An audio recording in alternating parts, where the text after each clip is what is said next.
Bonjour à tous et bienvenue dans cette nouvelle vidéo. Aujourd'hui c'est un vlog linogravure et je vais vous emmener avec moi pour réaliser un projet de A à Z. Le projet c'est un marque-page que j'ai réalisé pour la box sur le thème Beau Bâton, box de Loli Lafay. Donc Loli Lafay c'est une entreprise qui vend de la laine et également des patrons et accessoires de tricot. Et donc on a décidé de collaborer ensemble pour ce marque-page en linogravure. Donc là j'ai imprimé le dessin que Mélanie, Made by Meldad, a réalisé.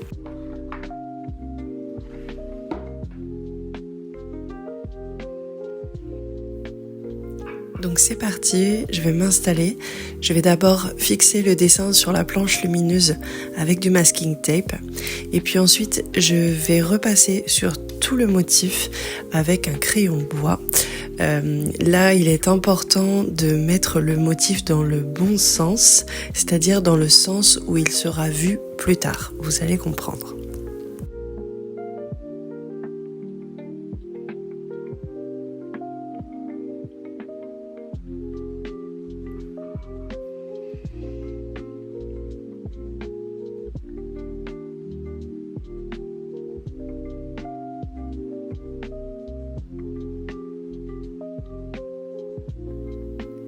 C'est un motif assez petit et plein de détails, donc je prends vraiment le temps de soigner cette étape.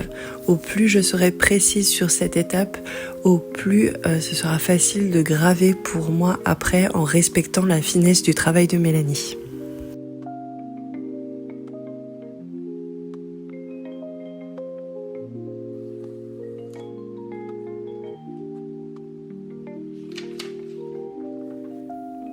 Je prends ensuite la gomme que je vais graver. Vous verrez plus tard dans la vidéo que je ne suis pas satisfaite de la gomme que j'ai choisie et que donc je ferai une deuxième gravure sur un autre type de gomme. Donc voilà, je place ma feuille sur la gomme, j'essaye de repérer un petit peu comment je veux placer mon motif, qu'est-ce qui va être le plus simple pour moi ensuite pour la gravure. Je vais tracer les contours de ma feuille pour pouvoir placer mon motif exactement là où je veux qu'il soit sur le futur marque-page. Je condamne une feuille qui sera ma feuille test, celle que j'utiliserai pour la gravure de contrôle.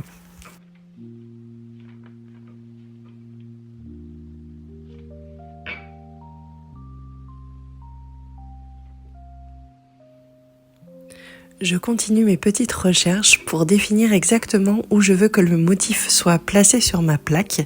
Donc voilà, je vais venir tracer des traits en fait pour qu'il soit parfaitement centré au moyen de ma géorègle. Est-ce que vous aussi vous aviez une géorègle quand vous étiez au lycée ?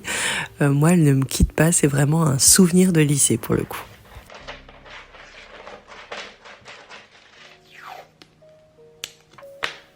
Donc c'est parti, je viens fixer mon papier calque à ma gomme et puis je vais repasser le motif une nouvelle fois.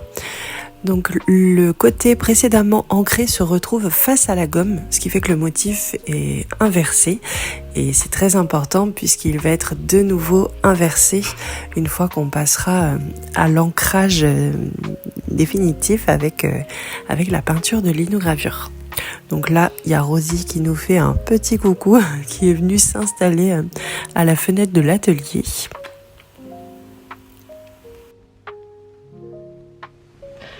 Bon, j'ai terminé de reporter le dessin et maintenant c'est l'heure de voir si tout s'est bien imprimé sur la gomme. Donc on va découvrir ça ensemble.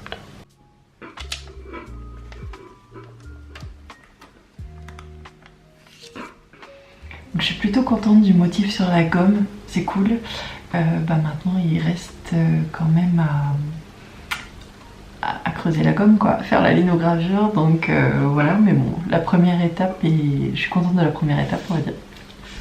Donc c'est cool. Je me fais un petit café pour recharger les batteries et puis ensuite on s'y met. Concernant le matériel, j'ai du matériel pour débutants, tout ce qu'il y a de plus classique, avec des gouges en forme de V, de rond, de couteau. Personnellement, j'aime beaucoup utiliser la petite en V car elle me permet d'être très précise et la grosse en rond est très pratique pour éviter les grandes parties. Hello, je reviens vous voir. Il est 20h36, très exactement. Les enfants sont couchés et je vais pouvoir me remettre à la linogravure. Donc là, il va s'agir de graver. Donc je vais mettre dans ma bulle, je vais mettre mon casque, je vais mettre une playlist. Je fais ça beaucoup quand j'ai du mal à me concentrer au travail et que j'ai besoin vraiment d'être dans ma zone hyper focus. Et donc j'ai une playlist que j'aime bien en ce moment sur Spotify. Et ça s'appelle Project Gaia. C'est celle-ci. Et voilà, je vous invite à écouter. Moi j'aime beaucoup, elle me permet vraiment de bien me concentrer en ce moment, donc c'est trop cool. Sur ce, c'est parti.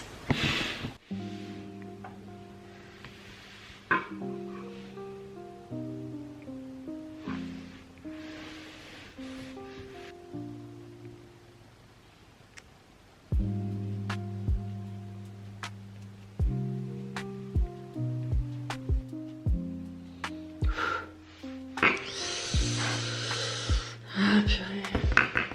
C'est hyper fin. La gomme est très molle. Donc c'est hyper agréable quand il y a des grandes parties comme ça à creuser, mais sur des choses aussi fines, ça s'enfonce tellement facilement finalement qu'on a un peu peur que ça dérape. Donc on va bien prendre notre temps parce que là c'est délicat, c'est très délicat. Allez, j'y retourne. Comme vous pouvez le voir, on ne tient pas une gouge comme on tiendrait un stylo. Elle est placée beaucoup plus à plat, l'inclinaison n'est pas du tout la même. Ça permet de vraiment graver vers l'avant, entre guillemets. Personnellement, j'utilise pas de protection pour mes doigts, mais voilà, il faut éviter de faire ce que je fais là, c'est-à-dire mettre mes doigts devant la gouge, parce que vous pouvez vraiment vous blesser.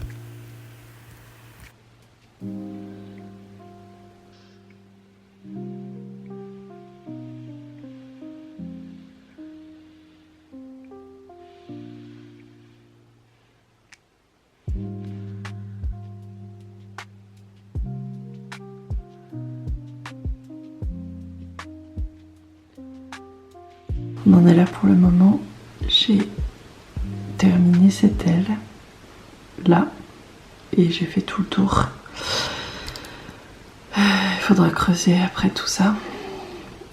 Donc là je vais faire cette aile et ensuite je ferai l'intérieur de ça. Ou l'intérieur de ça et ensuite cette aile, je ne sais pas trop. Et j'ai vraiment très hâte de voir ce que ça donne, d'essayer sur un tampon pour voir ce que ça donne, mais je pourrais le faire qu'une fois que tout sera creusé.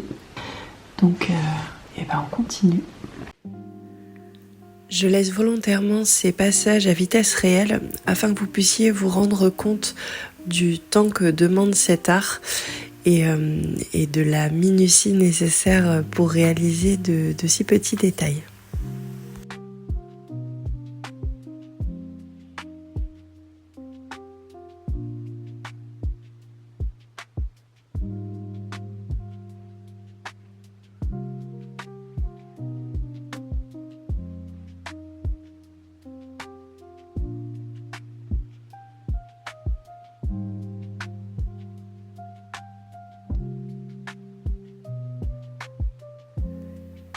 Typiquement, là, j'utilise ma plus petite gouge en V. Comme je vous disais, c'est celle qui me permet le plus de précision. Et on peut dire que pour le détail des ailes, c'était nécessaire.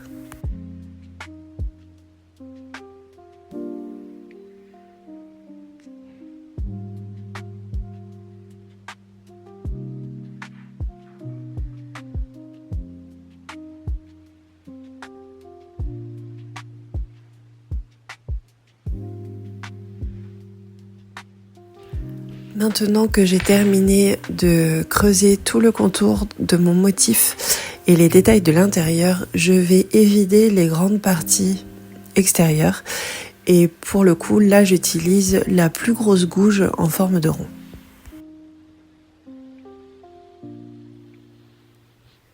Je fais un petit brin de ménage avant de passer à l'étape suivante qui va être la gravure de contrôle. La gravure de contrôle, c'est en fait la première fois où on va venir ancrer la plaque. Ça va être le premier tirage. Et c'est vraiment ce premier tirage qui va mettre en avant tous les défauts de la gravure.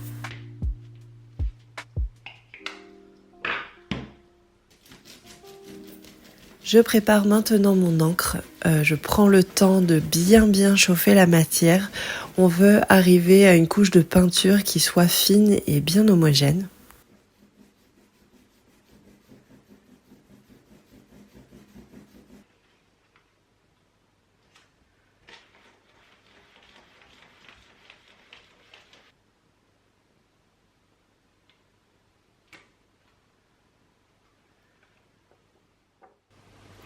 Hello, il est 21h et les petits dorment et moi je vais pouvoir me mettre à la linogravure. Il faut que j'arrive à détourer tout le bleu là comme on a vu hier soir. Donc c'est parti, je vais passer une bonne petite journée. Là je vais me mettre la musique chill et faire ça. Il faut que ce soit fini ce soir et dans l'idée j'aimerais bien me coucher pas trop tard, donc voilà. Et demain je suis en télétravail, donc ça c'est cool déjà, ça m'enlève 1 heure de transport le matin et c'est très chouette. Allez, à toutes. Et coucou, je vous retrouve ce soir, il est 21h et donc la mission du soir ça va être de cleaner le fond en fait de la linogravure, vous voyez. Il y a plein de petits endroits où ça a pris la peinture parce que c'était encore pas assez creusé. Donc là ça va être mission propreté pour tout ça. Et ensuite je vais faire la linogravure test qui sera celle que je montrerai à Lolita et Mélanie au Ch'ti Bazar. Et je vous emmène avec moi pour savoir ce qu'elle va dire. Si on met mon travail à la poubelle ou si c'est validé. Voilà, tous ces petits trucs là. C'est la mission de ce soir. Aujourd'hui, je vous emmène au Ch'ti Bazar avec moi. Je vais retrouver Lolita et je vais lui montrer cette première gravure de contrôle pour qu'elle puisse valider ou non et puis qu'on lance les tirages derrière.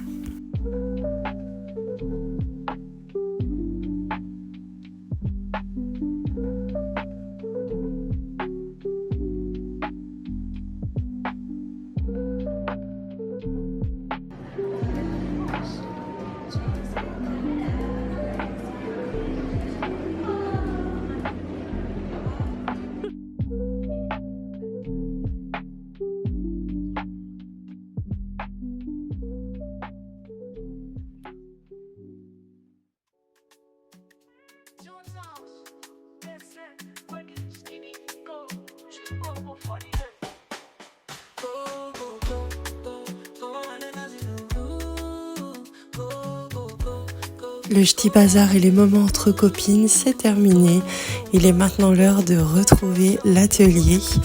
Lolita était contente de la gravure, mais personnellement, il y a 2-3 détails que j'ai vraiment envie d'essayer d'améliorer. Donc, comme il me reste un petit peu de temps, je retente une autre gravure. Et là, vous voyez, j'utilise une gomme différente. Elle est beaucoup plus ferme et beaucoup plus fine. Et je pense que ça m'a beaucoup aidé à être plus précise dans mon geste.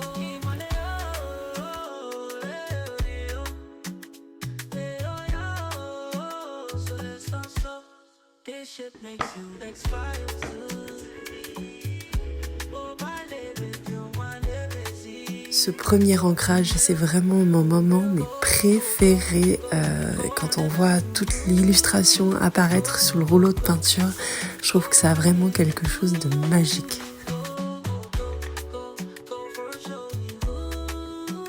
Pour Pour matcher avec le thème beau bâton, nous avons choisi ce joli bleu irisé qui va apporter du relief à la linogravure.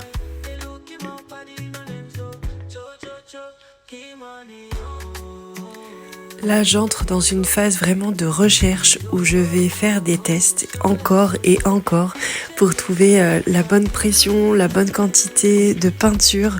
Voilà, ce qui va faire que le mix entre cette gravure et ce papier qui est ma foi assez épais, c'est du 300 grammes. Voilà, que le mélange fonctionne et que tout s'imprime comme j'en ai envie. Je me suis rendu compte que ça n'allait pas vraiment bien fonctionner et donc j'ai demandé de l'aide à monsieur.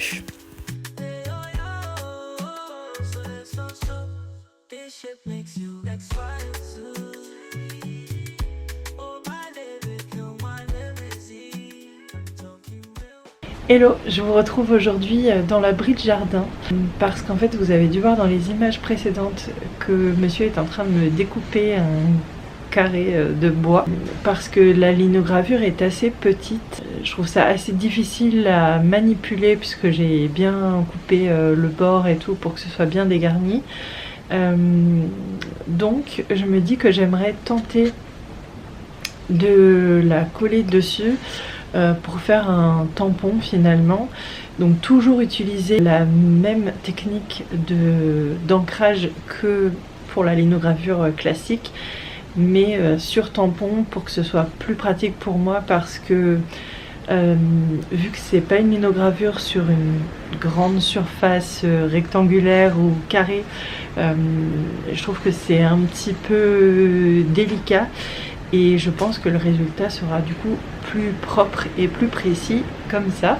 On a découpé un carré à la dimension de ma feuille de papier et je vais venir coller la linogravure dessus. Ça sera très facile pour moi de mettre vraiment au bon endroit sur la feuille et que la clé soit bien centrée et bien droite et bien positionnée. Je vais poncer un petit peu tout ça pour que ce soit plus propre. Là je récupère une chute pour faire un petit test de colle avec d'autres petites chutes de lino.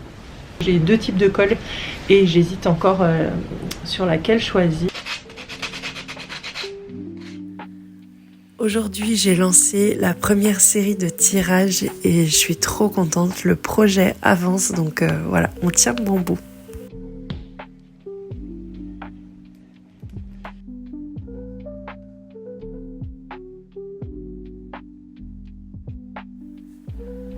J'ai dû nettoyer la gomme très régulièrement parce qu'elle était trop imprégnée de peinture et ça la rendait inutilisable. Hello, on est le samedi 23 novembre. Tout le monde dort. On va partir passer le week-end chez des copains dans pas longtemps. Et j'ai décidé de relancer une fournée de linogravure parce que j'étais en fait au fil des impressions. Ma technique s'est peaufinée et du coup je suis pas trop satisfaite du résultat des premières comparativement au reste, aux autres fournées. Donc du coup je recommence plus ou moins la première fournée. Donc là je vais en faire une vingtaine et voilà. Et ça m'en fera plus que ce qu'il faut, mais c'est pas grave, je préfère avoir du rab. Donc c'est reparti.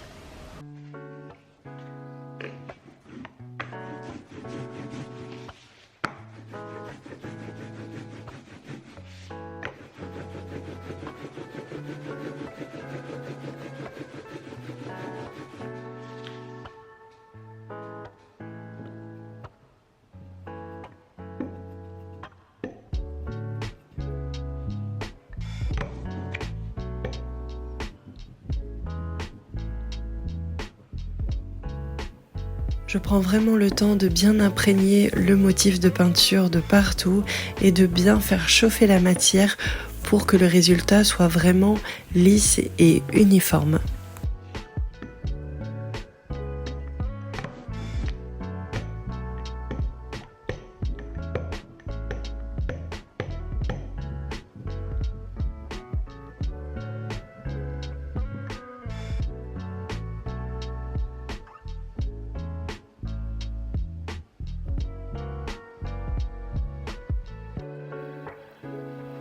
L'étape des tirages est assez physique, ça demande à la fois beaucoup de délicatesse, il faut être précis et ne surtout pas faire bouger le papier pour ne pas faire baver le motif en fait, mais aussi beaucoup de force pour bien que la peinture s'imprègne, que le motif s'imprègne sur le papier, surtout que là j'utilise un papier assez épais comme je vous disais, donc voilà, ça demande beaucoup de patience et de minutie, il faut vraiment réfléchir au motif et à tous les aspects du motif pour que la pression soit la même un peu partout. Alors moi j'aime bien quand c'est pas parfait, mais malgré tout il faut quand même qu'il y ait un minimum de détails. Donc là, comme vous pouvez voir, celle-ci était réussie.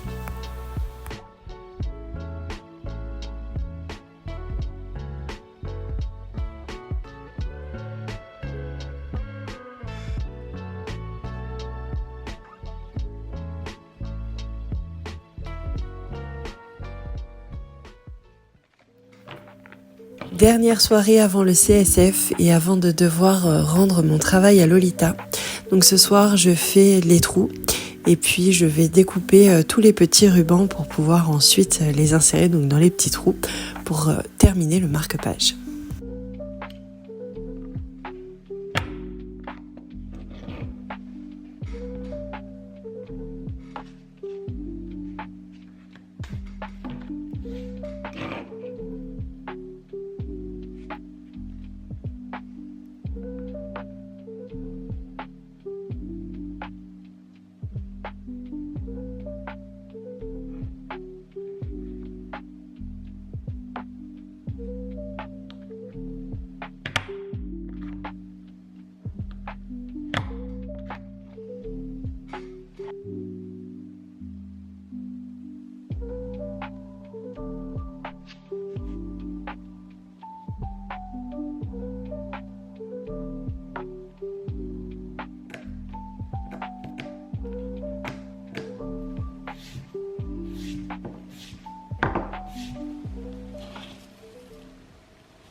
Cette deuxième journée de CSF est terminée, c'était vraiment trop chouette et riche en rencontres. Là on est rentré, on s'est douché, on a mangé, donc place à la soirée de travail. L'objectif de ce soir c'est de terminer vraiment toutes les linogravures. Je suis en train là de les mettre sous enveloppe plastique pour vraiment avoir une finition au top. Et ensuite, ma foi, je serai arrivée au bout de ce projet fou. Je suis vraiment trop contente d'être allée au bout et voilà, et du résultat. Et je vais pouvoir rendre tout ça à ma très chère Lolita.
Pour celles et ceux qui ont reçu cette box, j'espère sincèrement qu'elle vous aura plu.